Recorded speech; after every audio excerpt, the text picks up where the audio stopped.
Selamat datang kembali di Praga Institute.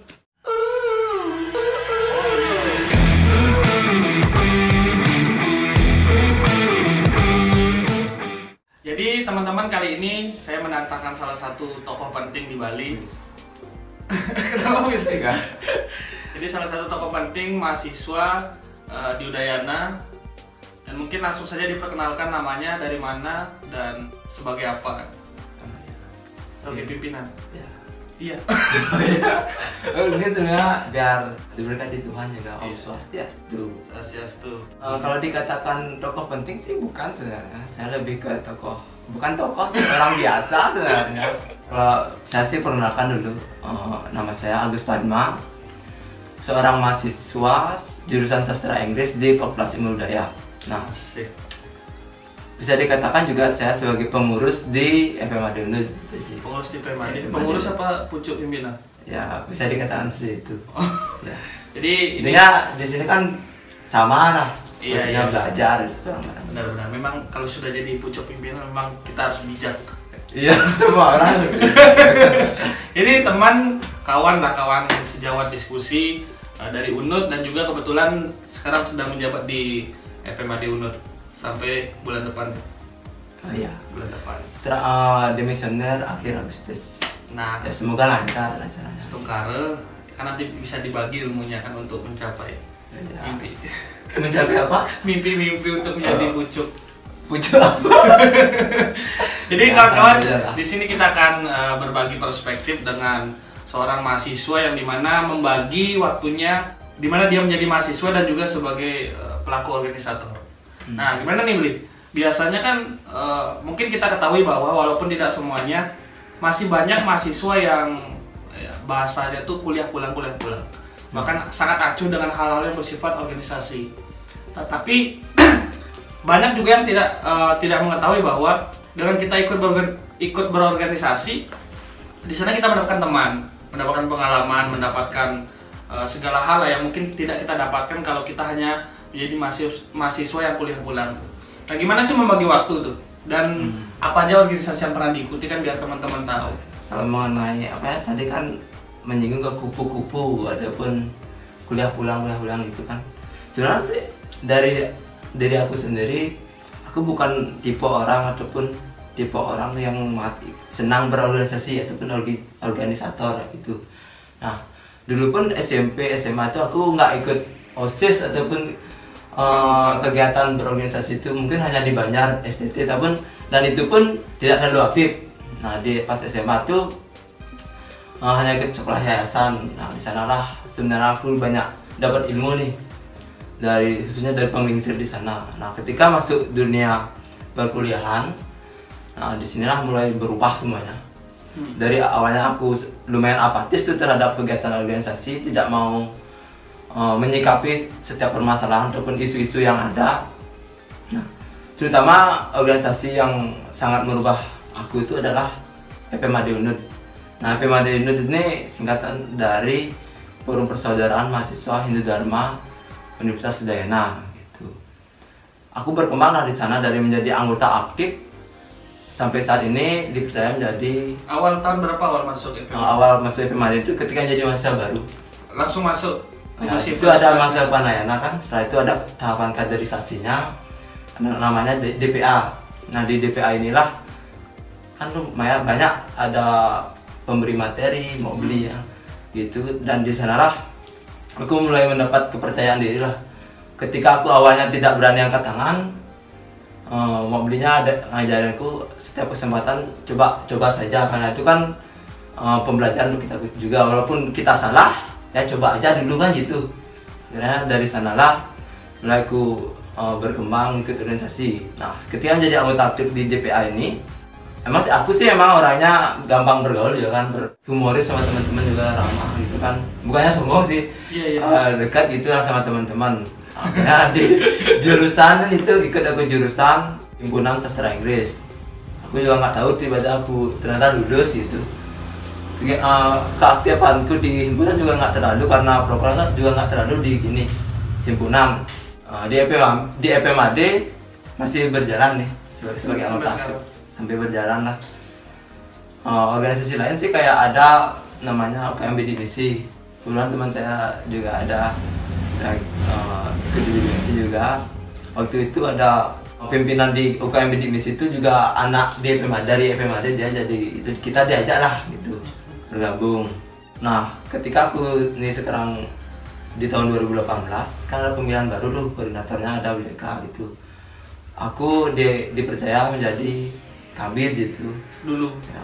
Itu sebenarnya ya sebenarnya aku sih dari menjadi anggota aktif itu sudah ingin lepas dari organisasi karena kenapa pengen lepas? Udah bosan? Bukan gimana? Bukan bosan. Pasti kan ikut organisasi ada fase kita rasa jenuh gitu. Kalau misalkan fase jenuh itu memang tidak bisa dihindari, pasti ada setiap itu kan aku masih jadi maba istilahnya dari 2018 aku menjadi anggota aktif, lebih ke permasalahan sebenarnya banyak sekali, khususnya dalam membagi waktu. Karena dia menyinggung manajemen time itu, aku belum bisa tuh ngatur waktu gimana. Karena aku tuh orangnya nggak enakan tuh, apapun yang diajak orang aku ikut itulah. Nah pas 2018 masalah juga aku sempat sakit itu kan di rumah sakit sampai kalau nggak salah belasan hari itu. Kurang enak badan, perutku kembung gitu intinya. Belasan hari, dan orang tua sempat gimana ya, kayak ya inilah terakhir kali ikut di organisasi, khususnya ikut forum gitulah. Itu pasti stigma persepsi mengenai forum kan jelek jadinya gitu. Tapi entah kenapa ketika aku berusaha untuk keluar dari forum, kayak ada magnet tersendiri. Magnet yang aku maksud itu kayak ada daya tariknya gitu. Contohnya aku sebenarnya udah mau keluar, tapi ada kegiatan lagi, diajak dirangkul sama teman-teman. Ya memang Tuhan sudah mempersiapkan kursi kepemimpinan, makanya harus ditarik terus, jangan sampai lepas kan. Kalau mengenai itu mungkin dari Tuhan ya, mungkin takdir juga kan. Takdir dari tangan kita sih sebenarnya juga. Nah itu udah berjalan sampai jadi kabid. Pas jadi kabid ini aku juga ikut organisasi baru lagi. Di mana? Di fakultas, di UKM Pledge namanya. Apa itu UKM apa? Pledge itu adalah UKM debat bahasa Inggris pertama di Udayana sebenarnya. Karena kan fakultas sastra kan fakultas pertama nih di Udayana. Setelah adanya Pledge baru adanya UDS, Udayana Debat Society. Nah UKM Pledge ini sekarang aku jadi sekretaris sana, dipercaya sama ketuanya gitu. Dan sebenarnya kegiatan itu juga nggak terlalu banyak juga di sana, lebih banyaknya di FMAD gitu. Berlanjut lagi aku ikut di BMPM. Nah pasti BMPM inilah banyak sekali hal-hal padat ataupun kegiatan-kegiatan yang menguras waktu, menguras tenaga dan pikiran. Lagi aku di sini jadi kabin, mempunyai beberapa proker kayak bazar itu kan. Di BEM juga aku megang proker juga, jadi ketua sastra kara gitu. Aku jalani, aku awalnya udah merasa frustasi tuh, stres tuh. Pasti setiap aku ada masalah tuh aku ingin expose dah keluar, misalkan buat story itu pokoknya gila-gilaan lah storyku. Berarti kalau di HP saya ada storynya Gus PN, berarti lagi stres? Bukan gitu, dulu. Oh dulu. Bukan gitu. Sekarang. Bukan sih. Cicaknya bunyi. Gimana artinya? Benar. Nah itulah aku tetap jalan kan, ternyata bisa dilewati. Dan aku bisa menarik kesimpulan kalau misalkan permasalahan. Kesimpulan belum selesai. Enggak, aku maksudnya dari permasalahan itu. Dari permasalahan itu membuat kita lebih dewasa aja nah. Dalam tadi kan mengenai manajemen time, mengatur waktu ketika bagaimana kita bisa mengikuti kegiatannya ataupun kegiatan lainnya kayak gitu. Soalnya kayak sekarang kan aku kan masih menjadi pimpinan di PMAD juga kan sama teman-teman lainnya. Lihatnya ke kamera biar teman-teman tahu tidak. Nah gitu. Aku juga ikut KKN. Sekarang masih KKN? Masih KKN, dan di sana pun aku jadi kordes di sana di kelompokku. Dan ketika menjadi kordes pun aku sebenarnya nggak ada mencalonkan diri atau gimana, teman-teman yang ya memang biasanya kalau sudah memiliki jiwa pemimpin itu tanpa kita ingin pun nanti diminta gitu. Terbukti kan dari cerita-cerita tadi. Jadi teman-teman sudah bisa mengkonklusikan. Mungkin lebih ke mana dari Tuhan gitu. Karena aku pun nggak kenal sebenarnya sama teman-teman di kelompokku, nggak banyak kenal. Iya, Gusnya nggak kenal sama mereka, tapi mereka kenal sama Gus karena famous mungkin. Kurang tahu. Orang biasa. Oh iya, ini koordinator FMAD, udah sekalian jadi kordes aja gitu. Kan mungkin kita nggak tahu. Mungkin nggak tahu juga kan. Ya pasti nggak ada lah. Tapi apa motivasinya pertama ikut organisasi? Motivasi pertama Karena jomblo. ya itu salah satu hal sih, biar lebih pede ke cewek gitu kan. Latih mental ya. Latih mental. Lebih ke ingin tahu teman-teman di luar fakultas saja sih sebenarnya di waktu ini kan. FMAD kan seluruh fakultas tuh di Udayana. Selain itu tentunya kan kita ingin mengetahui ataupun lebih ingin kenal banyak orang dalam hal hubungan relasi ataupun bagaimana gitu. Kayak misalkan contoh kan aku fakultas sastra, biar tahu teman di fakultas teknik kan tahu dulu basicnya mereka ngapain di sana gitu, biar wawasan kita di Udayana kan lebih luas juga gitu. Itu sih sebenarnya motivasi biar belajar punya teman di luar fakultas. Dulu sih sayangnya aku nggak ikut organisasi di awal tuh sebelum ke kampus kan, atau lu menekuni karena lebih ke perasaan gitu lah, Tapi ketika akhirnya diberi pencerahan itu sama Mobli khususnya di FMAD, ternyata pentingnya ikut organisasi gitu. Nah, bagi teman-teman yang belum ikut organisasi silakan ikut, nanti nyesel. Iya. Ya benar. Nah, memang manfaat ikut organisasi itu memang di awalnya kita capek ya, belajar tuyul lah bisa dibilang. Tapi di kemudian hari kita akan mendapatkan manfaat di mana kita mental itu dilatih, memanajemen waktu, dan juga mungkin kita bisa mempunyai soft skill seperti menghandle acara di kepanitiaan dan lain-lain. Kalau enggak kan mungkin kita nanti kelabakan ketika mendapatkan momen-momen tersebut. Nah, untuk tadi kan kita sempat menyinggung dengan kuliah dan organisasi. Apakah dengan ikut organisasi itu mengganggu kuliah nggak? Kalau dikatakan organisasi mengganggu kuliah kan itu kan ada, aku sempat dengar kalimat gini dari dosen juga atau dari ya pengisir itu kan yang lebih berpengalaman gitu. Katanya sih jangan sampai organisasi itu mengganggu kuliah gitu kan. Tapi ada yang membalikkan nih, para pemuda yang membalikkan. Jangan sampai organisasi mengganggu, jangan sampai kuliah mengganggu organisasi gitu. Gue sih lebihnya ke jangan sampai organisasi yang mengganggu kuliah kita. Karena kenapa begitu? Tujuan aku dulu kuliah tuh dari setelah tamat SMA kan kuliah, lagi dukungan dari orang tua gitu. Ya intinya kuliah yang utama tetap, walaupun diselingi juga organisasi kan, itu juga penting. Nah di sini aku rasa ketika kita mengikuti organisasi, malahan dalam hal perkuliahan ataupun berinteraksi dengan teman-teman ataupun dosen itu malah lebih mudah kayak gitu. Contohnya kayak aku sekarang ikut KKN kuliah tuh namanya kan. Jadinya ketika aku menghandle teman-teman, mereka gimana? Kita lebih mudah jadinya karena kita udah punya basicnya dari organisasi. Begitu juga ketika kita menghubungi dosen ataupun pegawai teman-teman di kampus, kita jadinya lebih leluasa ataupun lebih bisa berinteraksi kayak gitu. Itu sih. Nah, mengenai organisasi dan kuliah, aku sempat baca di salah satu buku tentang keagamaan tuh. Judulnya Karma Keadilan Tertinggi. Oh ya, ada bukunya dua. Ada bukunya? Ada. Nah, aku sih belum full bacanya, tapi di buku Karma Keadilan Tertinggi itu ditulis tentang pengetahuan spiritual dan pengetahuan material. Nah, aku dari persepsiku sendiri sih mengenai pengetahuan material itu kita dapatkan di ilmu perkuliahan tentang material. Misalnya contoh kita belajar bahasa Inggris, nanti kan outputnya kan kita mau kerja di bidang bahasa Inggris. Nah, materi tentang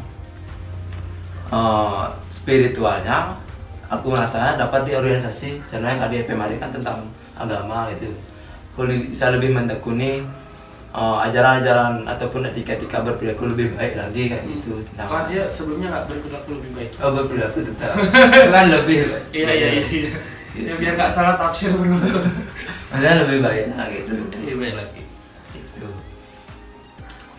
Tapi kira-kira kan tadi sempat dibahas bahwa ketika dulu sempat bisa dibilang sakit lah sakit ya.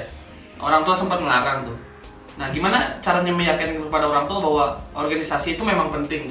Karena mungkin banyak juga teman-teman yang sebenarnya ingin ikut berorganisasi, tapi karena dia dilarang oleh orang tuanya atau kurang mendapatkan support dari orang tuanya, sehingga dia setengah-setengah jadinya tuh, untuk ikut organisasi. Untuk lebih meyakinkan orang tua tuh gimana sih? Bahwa organisasi itu penting gitu. Buktinya sekarang udah jadi pucuk pimpinan. Kalau dari persepsiku sendiri nih ya, dari pribadi, sebenarnya bukan lebih ke meyakinkan aku sebenarnya, nggak ada ngakin orang tua gini. Tapi aku lebih melawan sebenarnya. maksudnya aku tuh mengikuti jalan ninja aku sendiri. Asik. Gitu. Jadi Gus PN Usman. Mengikuti jalan gitu. Memang sih orang tua tuh, saran-saran orang tua tuh baik sebenarnya. Bahkan kayak bisa memberi kita jalan ini. Tapi kan kita juga mempunyai pertimbangan lain mana baik untuk kita. Yang penting tidak melewati batas saja, seperti itu. Karena waktu aku dulu sakit itu memang udah ingin keluar dari organisasi kan. Tapi kata hatiku beda. Gitu. Kalau udah memang kata hati, memang kata hatiku beda sama gini. Akhirnya tetap berlanjut itu. Lama kelamaan dari keluarga orang tua tuh ya memberi izin, ya memaklumi gitu lah. Entah mereka nggak kuat ya. Memaklumi karena memang sudah setuju atau karena bengkung? Kayaknya udah setuju dah. Karena kan aku udah bilang juga kan. Kayak dulu aku kerja sebenarnya aku nggak bilang kan, tapi di akhir aku bilang kan gitu. Pas udah jadi BM-nya baru bilang gitu. Yang penting intinya kita tetap bilang lah gitu ke orang tua, mohon izin juga gitu. Itu sih waktu ini mengenai meyakini orang tua gitu kan. Karena perlahan demi perlahan tuh pasti ada jalan ketika kita tidak diam. Jadi tetap ikuti kata hati. Apapun saran misalkan pendapat dari orang yang memberikan itu, kalau misalkan itu baik untuk dilakukan dan bisa kita melakukan, lebih baik laksanakan. Kalau semisal hanya memberikan kita rasa down, mental down ataupun rasa nggak pede, itu buang lah gitu. Sebenarnya aku juga kasih saran ataupun masukan ke khususnya ke adik-adik di PMAD kan. Oh, banyak punya adik? Maksudnya kan adik gimana? Adik-adik yang lebih muda. Oh iya. Nah aku kan pokoknya ketika hati itu intinya kan, kalian itu adalah tidak ada yang tidak pantas, semuanya pantas. Bahkan ketika kalian menjadi seorang pemimpin ataupun pimpinan di suatu organisasi itu, kalian itu pantas itu. Jangan merasa diri itu tidak penting ataupun jangan merasa diri itu tidak pantas ya gitu. Karena semua orang itu pantas dan berhak untuk belajar, bahkan belajar dari kesalahan itu sekalipun gitu. Memang bijak-bijak. Mungkin terakhir nih buat penonton biar sama-sama sharing nih, apa sih pesan dan kesannya Gus PN ini ketika ikut organisasi? Jadi yang tadinya belum ikut organisasi dan setelah ikut organisasi, apa bedanya dan manfaatnya? Biar mungkin semakin banyak orang yang aktif dan tidak apatis terhadap hal-hal yang bersifat sosial kan organisasi itu. Kalau mengenai pesan dan kesannya, bedanya dulu aku belum terlalu masuk ke organisasi sama sudah. Jujur saja, dulu sebelum aku masuk organisasi, rasa percaya diri itu kurang. Contohnya kita mau menghubungi seseorang, pasti kita agak malu-malu gitu. Contohnya juga dalam hal di media gitu, kayak waktu ini kan ada diskusi live IG. Aku dulu orangnya nggak malu-malu, nggak berani tampil di depan media. Ini contohnya kayak ini dah, kayak bicara ketemu Arya, panutan dari. Janganlah, saya banyak belajar dari Gus PN. Jangan, tidak kayak gitu dah. Banyak perubahan yang terjadi kan gitu.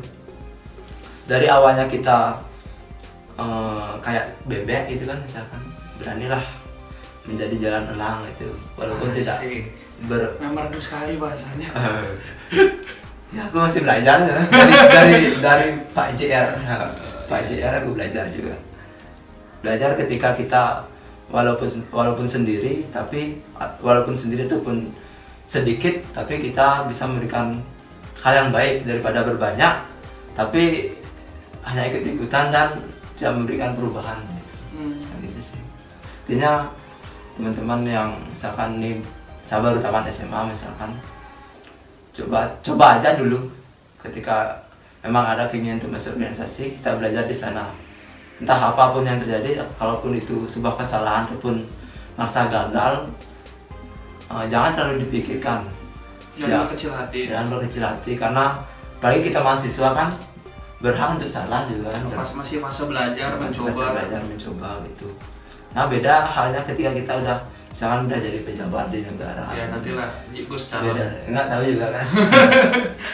Setengah ya. Kalau Tuhan memberkati dan menjalankan, sudah dipersiapkan. Ya setengah. Intinya ada juga seseorang mengatakan seperti ini. Sampai saat ini aku ingat, orang kuat itu tidak dilahirkan di ombak yang tenang. Tepuk tangan yang belakang banget. Itu jadi kutipan Gus PN, orang hebat. Janganlah bilang orang hebat, biar orang biasa aja. Enggak, ini kutipannya. Oh, kutipan. Orang hebat tidak mungkin dilahirkan di ombak yang tenang. Orang kuat maksudnya. Orang kuat, ya. Berarti Gus adalah orang kuat yang selalu minum obat kuat.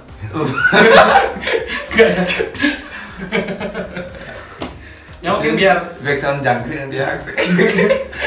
Biar nggak terlalu panjang, mungkin teman-teman segitu saja acara kita kali ini, ngobrol-ngobrol sharing-sharingnya sama panutan tokoh kita di Bali ini, calon tokoh di Bali lah ke depannya.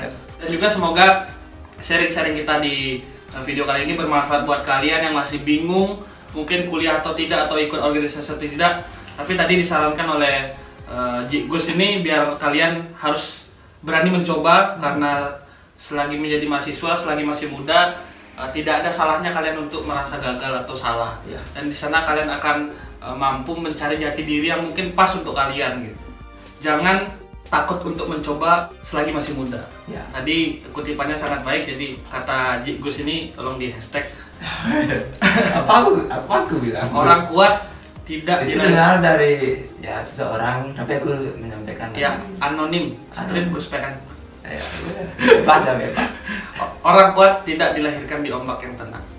Jadi terima kasih nih Gus sudah udah sempat hadir di Praga ini, karena Kangguin tempatnya sederhana. Semoga tempat ini menjadi tempat sering-sering kita sharing-sharing untuk teman-teman yang nonton lah. Semoga selalu bermanfaat. Tapi di video-video sebelumnya saya sering bilang videonya nggak ada yang berfaedah. Itu kan suatu pembelajaran juga untuk kita. Artinya berfaedah, pasti berfaedah kok. Tapi terima kasih buat teman-teman. Jangan lupa kalian subscribe, kalian like, kalian komen dan share, karena dengan kalian subscribe channel ini kalian akan membantu selalu memotivasi saya untuk buat video setiap hari, setiap saat, setiap jam, setiap menit, setiap detik, dan setiap ada Gus. Terima kasih. Subscribe juga YouTubeku. Oh iya. Jangan lupa di subscribe YouTube-nya Gus PN Bali. YouTube-nya tapi nggak opsi sebenarnya. Nanti di subscribe sama IG-nya Gus PN. Terima kasih. Sukses semua.